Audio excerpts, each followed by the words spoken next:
लाशा मेरा कफन का मोहताज न होगा।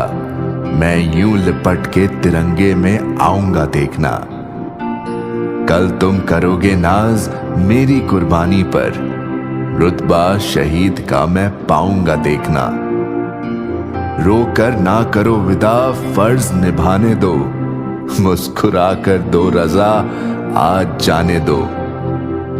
हिंद जिंदाबाद, हिंद जिंदाबाद। दिल में है मुझे तोड़ लेना वनमाली, उस पथ तुम देना फेंक, मातृभूमि पर शीश चढ़ाने जिस पथ जाए वीर अनेक। इनकलाब जिंदाबाद, चले जाओ भारत माता की जय। अनेक अशा क्रांतिकारकांनी आपल्या प्राणांची आहुती देऊन प्रमुख पाहुणे म्हणून मान्य श्री प्राध्यापक पंडितरावजी क्षीरसागर साहेब, सहसचिव श्री विठ्ठल शिक्षण प्रसारक मंडळ उमरगा संचलित हे या मंचावर उपस्थित आहेत। आपण त्यांचं जोरदार टाळ्याने स्वागत करूया। तसेच या कार्यक्रमाला अध्यक्ष म्हणून लाभलेले आपल्या शाळेचे मान्य श्री प्राध्यापक गोपाळरावजी बिराजदार साहेब, सचिव श्री विठ्ठल शिक्षण प्रसारक मंडळ उमरगा, त्यांचं पण आपण जोरदार टाळ्याने या ठिकाणी स्वागत करूया। तसेच थोर स्वातंत्र्य सेनानी आपल्या परिसरातील ज्येष्ठ नागरिक श्री भगवानरावजी डाकोळे साहेब या ठिकाणी मंचावर उपस्थित आहेत। आपण त्यांचं पण जोरदार टाळ्याने स्वागत करूया। तसेच आपल्या प्रभागातील नगरसेवक कमलाकरांना जगताप देखील या ठिकाणी मंचावर उपस्थित आहेत। आपण त्यांचं पण जोरदार टाळ्याने स्वागत करूया। तसेच सुनीलजी जगताप साहेब देखील या ठिकाणी उपस्थित आहेत। आपण त्यांचं पण जोरदार टाळ्याने स्वागत करूया। तसेच आपल्या शाळेचे मुख्याध्यापक श्रीयुत मुगळे सर देखील या मंचावर उपस्थित आहेत। आपण त्यांचं पण जोरदार टाळ्याने स्वागत करूया। तसेच आपल्या परिसरातील पालक वर्ग देखील या ठिकाणी मोठ्या संख्येने या कार्यक्रमासाठी उपस्थित आहे। आपण त्यांचं पण जोरदार टाळ्याने स्वागत करूया। तसेच आपल्या परिसरातील कार्यकर्ते लक्ष्मणांना पिवळ देखील या ठिकाणी उपस्थित आहेत। आपण त्यांचं पण जोरदार टाळ्याने स्वागत करूया। विद्यार्थी मित्रांनो, मी पुढे जाण्याच्या अगोदर सन्माननीय मंचाला अशी विनंती करील की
सन्माननीय मंचाला मी अशी विनंती करतो की आपण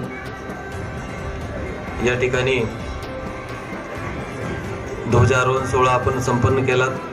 यानंतर आपल्या शाळेतील स्काउट गाईड पथक ध्वजाला मानवंदना देण्यासाठी येत आहे.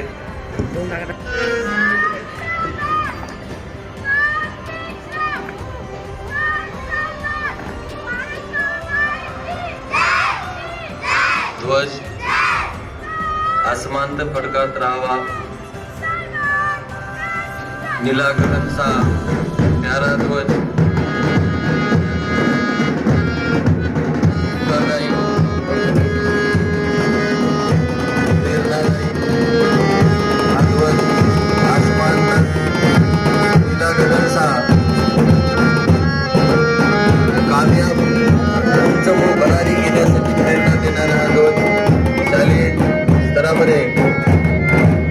मुलांना मोटिवेशन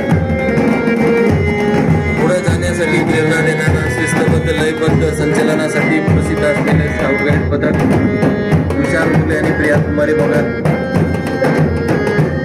या ठिकाणी ध्वजाला मानवंदना देण्यासाठी व ध्वजगीत सादर करण्यासाठी येत आहेत.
पाहुण्यांनी आणि अध्यक्ष आणि मंचावरील प्रमुख अतिथीगणांना विनंती की आपण स्थानापन्न व्हावं.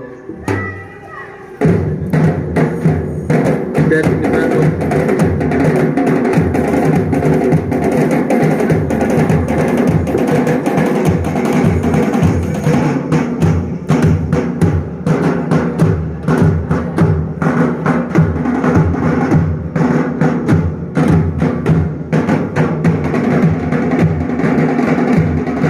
यानंतर तिरंगा ध्वजाला मानवंदना दिली जाणार आहे. ध्वज मानवंदना देण्यासाठी आपल्या शाळेतील RSP येणे आवश्यक. तसेच व्यासपीठावरील आजच्या ध्वजारोहणाचे प्रमुख पाहुणे म्हणून श्री पंडितरावजी क्षीरसागर साहेब व कार्यक्रमाचे अध्यक्ष गोपालरावजी बिराजदार साहेब यांना अशी विनंती करतो की आपण समोर यावं. आपल्या शाळेतील स्काउट गाईड पथक ध्वज मानवंदना देण्यासाठी येत आहे.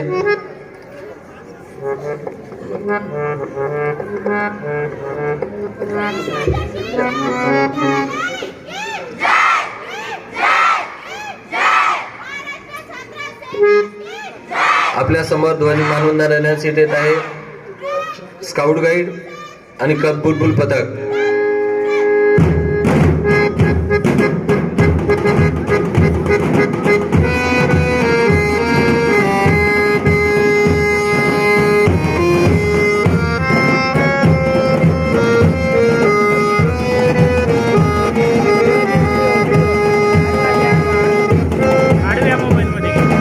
लागले सर तर मुला एक रांगेकडे घ्या थोडी.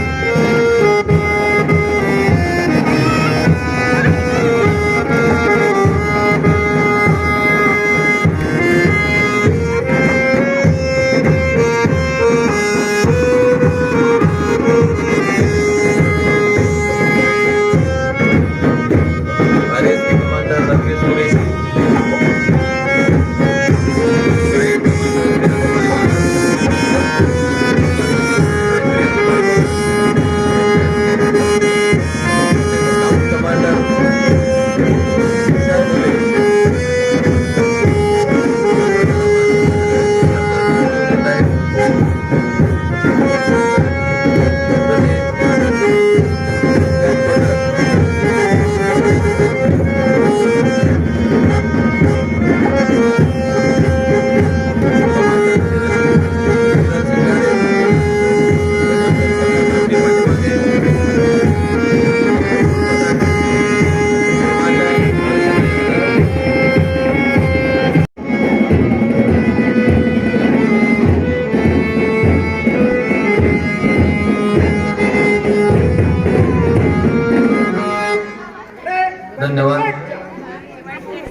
संचलित राजर्षी शाहू विद्यालयाच्या वतीने देश स्वातंत्र्याचा 74वा प्रजासत्ताक दिन आज शाळेच्या प्रांगणामध्ये साजरा होत आहे.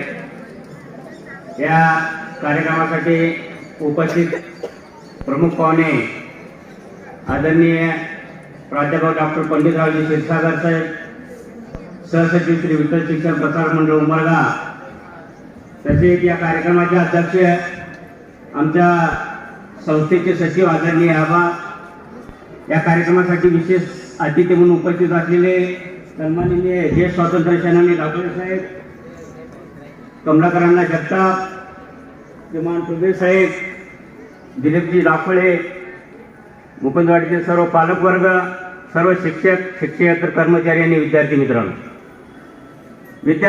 15 ऑगस्ट 1947 ला देश स्वतंत्र झाला. त्यापूर्वी या भारतीय घटनेचे महान शिल्पकार डॉक्टर बाबासाहेब आंबेडकर यांना संस्थेच्या वतीनं विनम्र आदरांजली व्यक्त करतो. ज्यावेळी देश स्वतंत्र झाला, या देशातील जगातील सर्वात मोठ्या बनाट्याच्या लोकशाहीचा स्वीकार केला. परंतु ही लोकशाही चालवत असताना न्याय, स्वातंत्र्य, समता आणि बंधुतेच्या विचारावर या जगाला एक वेगळी दिशा देण्यासाठी जे घटनात्मक स्वरूप पाहिजे होतं ते या देशाला नव्हतं. कारण 1935च्या कायद्यात ब्रिटिश काउन्सिलानुसार आपण देशाचा कारभार बघत होतो आणि म्हणून या लोकशाहीला एक वेगळं स्वरूप देण्यासाठी, या लोकशाहीचा पाया भक्कम करण्यासाठी गरज होती ती एका चांगल्या संविधानाची. म्हणून 15 ऑगस्ट नंतर साधारणतः 28 ऑगस्ट 1947 ला घटना समिती आणि राज्य समितीच्या आधारे मसुदा समितीच्या स्थापनेचा अधिकार त्यांच्याला देण्यात आला. त्यामध्ये मसुदा समितीचे प्रमुख अध्यक्ष होते डॉक्टर बाबासाहेब आंबेडकर आणि 7 सदस्याची ही समिती होती. आणि या सर्व समितीला एक चांगल्या संविधानाची मांडणी करण्यासाठी तो अधिकार देण्यात आला. आणि तब्बल 2 वर्ष 11 महिने 18 दिवसाच्या स्वरूपानंतर डॉक्टर बाबासाहेब आंबेडकर यांच्या नेतृत्वाखाली या देशाला महान असं संविधान अर्पण करण्यात आल्या. आणि तो दिवस होता 26 जानेवारी 1950. आणि जरी 15 ऑगस्ट 1947 ला देश पूर्ण झाला असला तरी या स्वातंत्र्याचं पूर्ण चक्र जे होते, या स्वातंत्र्याचं पूर्ण चक्र आपल्याला पाहायला मिळालं ते 26 जानेवारी 1950 ला. मी व्यासपीठावर आदरणीय जगताप साहेब, त्याचप्रमाणे सुबे साहेब, अशोकरावजी ढोळ साहेब यांचं संस्थेच्या वतीनं हार्दिक स्वागत करतो.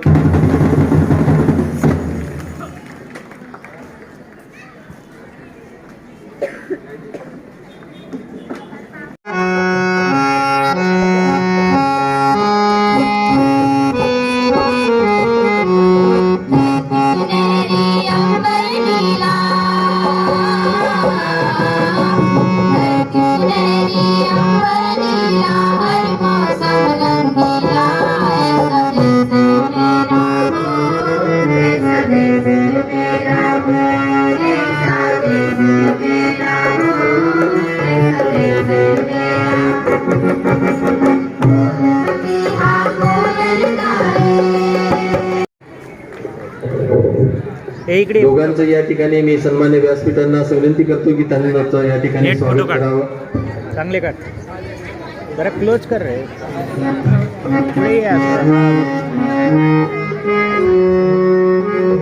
आपल्या शाळेचे राष्ट्रीय खेळाडू विद्यार्थी मित्रांनो, देश पातळीवर आपल्या शाळेचं नाव तुम्ही प्रोग्राममध्ये उज्ज्वल केलेलं आहे. शाळेची टाळाटाळ नको.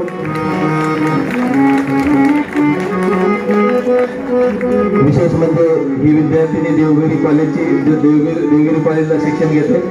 नंतर आलेच एक throwball association Aurangabad.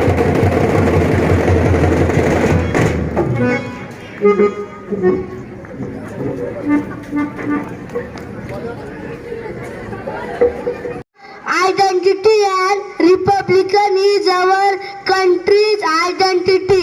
Good morning everyone, respected principal, teacher, parents, all my dear friends. My name is Utkarsh. I wish you all happy Republic Day. Republic Day is a national festival of India. It is celebrated on 26 January. This year 2023, India is celebrating 74th Republic Day from 26 January 19 Constitution came into force, so we celebrate this day as Republic Day. On this day in New Delhi, procession is held by Indian Army, Navy and Air Force in school and colleges. Different cultural programs like debates, speech, dance are also organized. I am proud to be an Indian. Bharat Mata की जय. जय हिंद, जय Bharat. Thank you.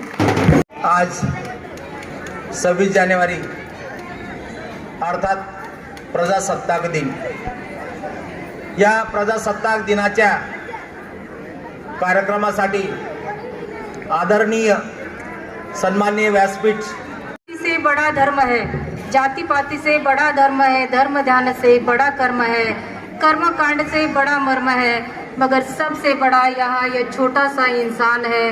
और अगर वो प्यार करे तो धरती स्वर्ग समान है, वो धरती स्वर्ग समान है। बच्चों, जिस देश की संस्कृति महान है वह देश सबसे महान है। जिस देश का संविधान सबसे श्रेष्ठ है वह देश सबसे श्रेष्ठ ही होगा। भारत का संविधान 26 जनवरी 1950 के दिन भारतवासियों को समर्पित किया गया। भारत की उन दिनों की स्थिति हम लोगों ने देखी है कि बिखरी हुई थी।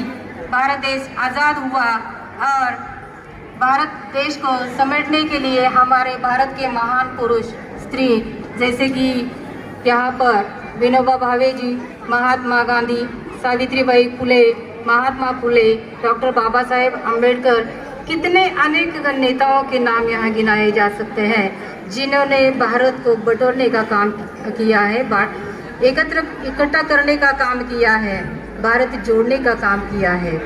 बच्चों, जैसे किसी बात की नई शुरुआत होती है तो नई शुरुआत का आयोजन करना पड़ता है। हमारे देश की संविधान समिति यहाँ संगठित की गई, संविधान बनाया गया और नई शुरुआत यहाँ पर अपने स्वतंत्र भारत के अपने हिसाब से अपना कारोबार चले, इसलिए यह संविधान यहाँ पर हम लोगों को लागू किया गया।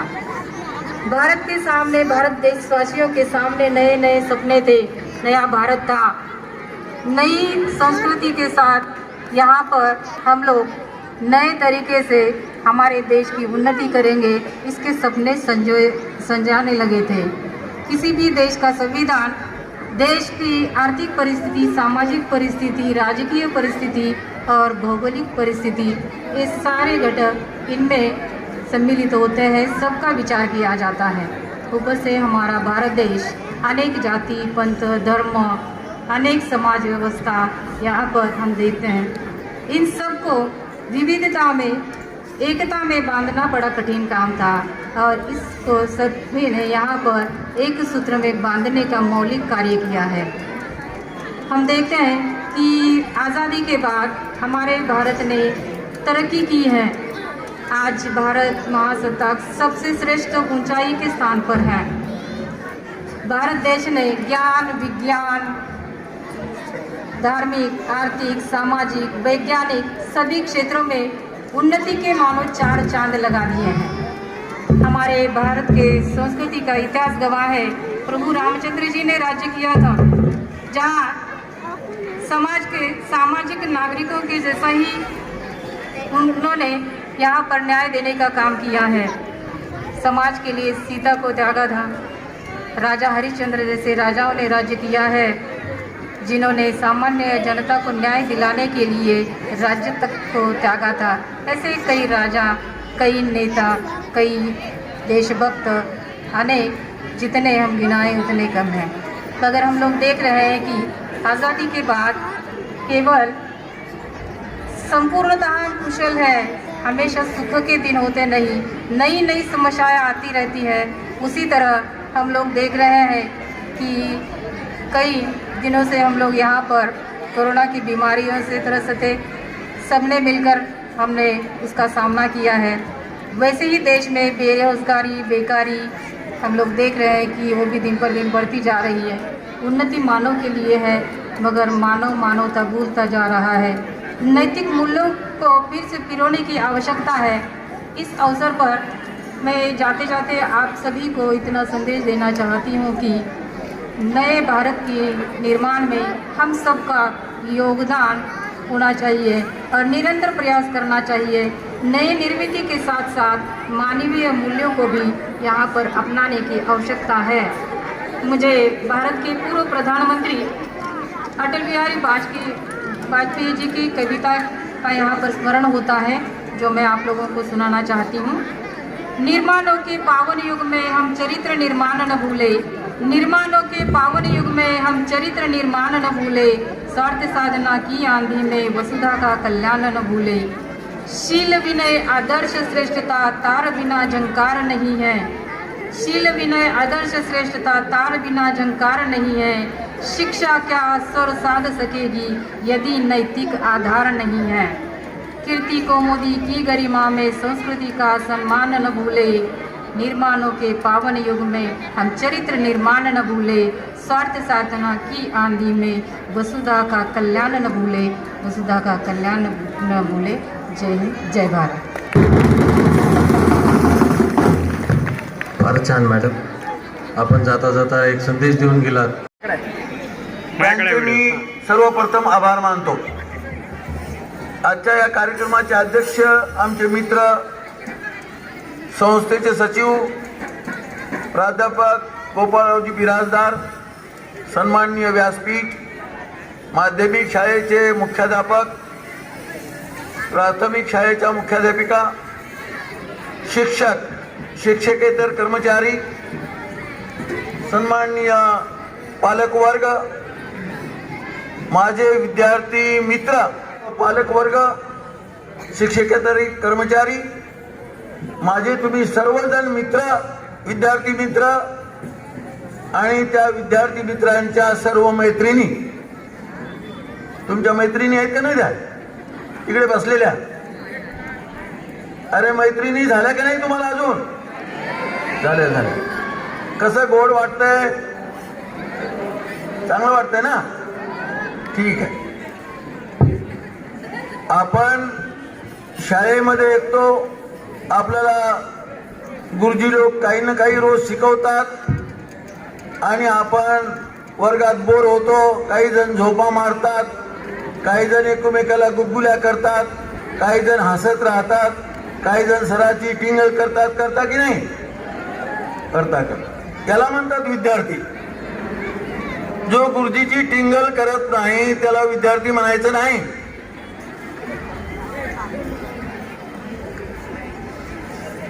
मित्र, आपण कशासाठी शिकतो? एखादं कोणी उभं राहून त्याचं उत्तर देऊ शकेल का? उठ रे, ए समोरचा उठ जरा, उभं राहा, तू उभं राहा ना, ए उठ। हा, तू कशासाठी शिकतो सांग बरं? हा, जोरात सांग, जोरात। इकडे बोलू नका। पालक वर्ग, इकडे असलेली सुशिक्षित मंडळी, काही बोलू नका। बेटा, तुला कशासाठी शिकायचंय? मोठा अधिकारी व्हायचं। मोठा अधिकारी व्हायचं। मोठा म्हणजे किती? 1 क्विंटल, 2 क्विंटल? कोणता अधिकारी व्हायचंय? कलेक्टर। याला कलेक्टर व्हायचंय। कोणता कलेक्टर? District collector. त्याला काय शिकावं लागतं?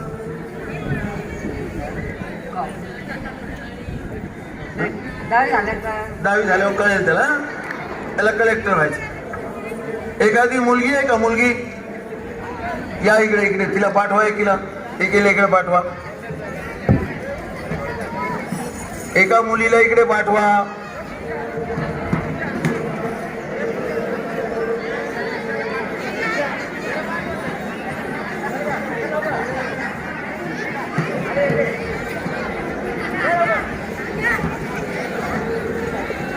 हे लवकर ये। असं मला कळालं की हिची आई सुद्धा या शाळेचीच विद्यार्थिनी आहे, बरोबर? हा, बोल, तुझं नाव काय? थोरात। तुला काय व्हायचंय भविष्यामध्ये? तिला IPS व्हायचंय। IPS म्हणजे जिल्ह्याचा पोलिसांचा प्रमुख असतो, तिला IPS व्हायचंय, त्याला कलेक्टर व्हायचंय. बघा किती मोठे स्वप्न आहेत. आणि जोपर्यंत बेटा तुम्ही मोठे स्वप्न पाहणार नाही तोपर्यंत तुमच्यामध्ये ते होण्याचं बळ निर्माण होणार नाही. तुमचं स्वप्न मोठं असलं पाहिजे. म्हणजे तुम्ही जास्त इकडे लक्ष द्या, इकडे लक्ष द्या, मुली मुली सर्व लक्ष द्या इकडे. आता तुम्हाला कलेक्टर व्हायचंय, कुणाला तहसीलदार व्हायचंय, कोणाला SP व्हायचंय, तर तुम्हाला काय करावं लागेल? स्पर्धा परीक्षा द्यावी लागेल. बरोबर आहे? स्पर्धा परीक्षा द्यायची म्हणजे आपल्या पुस्तकामध्ये जेवढं ज्ञान आहे त्याच्या 5 पट ज्ञान बाहेरचं घ्यावं लागेल. मग त्यासाठी आपल्याला काय करावं लागेल की आपल्या पुस्तकाच्या व्यतिरिक्त जे काही पुस्तकं शाळेमध्ये उपलब्ध आहेत ती पुस्तकं वाचावी लागतील. बरोबर आहे? आता शाळेमधल्या तुमच्या इतिहासाच्या पुस्तकामध्ये सर्वच माहिती नाहीये, तर तुम्हाला त्याच्या व्यतिरिक्त काही पुस्तकं वाचावं लागतील. त्या पुस्तकामधून ज्ञान संपादन करावं लागेल आणि त्यानंतर तुम्ही ह्या स्पर्धा परीक्षा पास होऊ शकाल. मित्र हो, तुम्हाला उदाहरण देतो. 2 वर्षापूर्वी, इकडे लक्ष द्या, इकडे लक्ष द्या, 2 वर्षापूर्वी जालन्याच्या एका रिक्षा चालकाचा मुलगा कलेक्टर झाला. अन्सारी नाव आहे त्याचं. म्हणजे त्याचा अर्थ असा होतो की जो कोणी ठरविल मला कलेक्टर व्हायचं आहे तो कलेक्टर होऊ शकतो.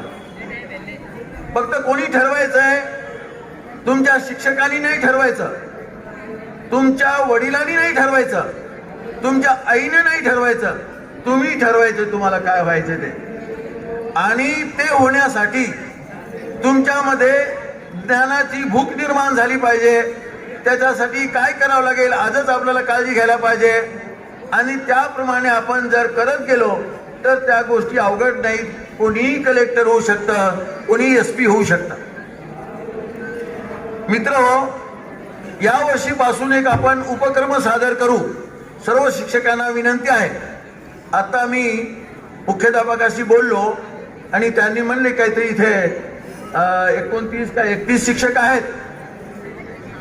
31 शिक्षकांनी आपल्या आपल्या विषयाचे सामान्य ज्ञानाचे 10 प्रश्न 15 दिवसात तयार करायचे, जे 4थी ते 10वीचे विद्यार्थी सोडवू शकतील. आणि या 300 प्रश्नामधून 50 प्रश्नाची एक दर 15 दिवसाला सगळ्या विद्यार्थ्याची परीक्षा घ्यायची. त्याच्यामध्ये फक्त सामान्य ज्ञानाचे प्रश्न विचारले जातील.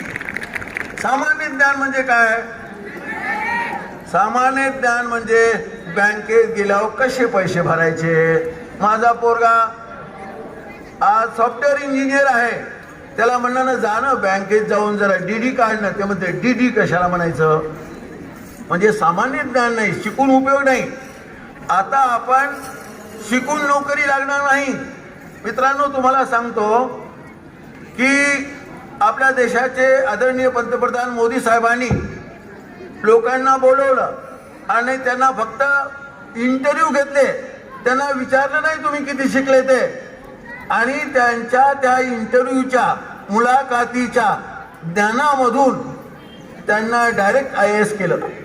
परीक्षा दिली नाही, शिकलेलं विचारलं नाही, ते IAS झाले. कशाच्या जोरावर? तर त्यांच्याकडे असलेल्या ज्ञानाच्या जोरावर. भविष्यामध्ये तुम्हाला कंपनीमध्ये नोकरी करायची असेल तर तुम्ही इंजिनियर व्हायची गरज नाहीये. तुमचा डायरेक्ट मुलाखत होईल आणि तुला विचारलं जाईल, बाबा तुला काय काय येतं? मला हे येतं. काय काय येतं? मला भांडण चांगलं खेळता येतं. तर कंपनी काय म्हणेल, गेटवर उभं राहा, गेटवर गुंडे येतात, 2-4 थोवाडीत मारण काढून दे, झाली तुझी नोकरी पक्की. म्हणजे माझ्या अंगामध्ये कोणता कलागुण आहे त्या गुणाप्रमाणे नोकरी लागणार. माझा अभ्यास कशामध्ये आहे त्याच्याप्रमाणे नोकरी लागणार. तुम्हाला ही कल्पना आवडली का? 15 दिवसाला सर्वजण परीक्षा देणार का? आपण दर 15 दिवसाला एक परीक्षा घेणार, त्याच्याविषयी तुमचा शिक्षक आधी माहिती देईल की मी असे प्रश्न विचारणार. आधी प्रश्न सांगून दिले जातील, तुमचे उत्तरं शोधायची. प्रश्न तुम्हाला 8 दिवस अगोदरच सांगितले जातील.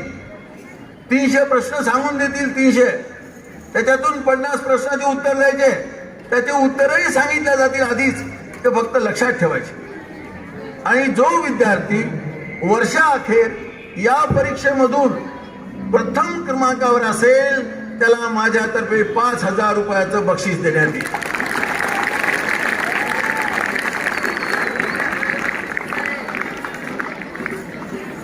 तसंच आपल्या शाळेमधून जो 10वी मध्ये प्रथम क्रमांक पटविणारा विद्यार्थी असेल त्याला दरवर्षी माझ्यातर्फे 5,000 रुपयाचं बक्षीस देण्यात येईल.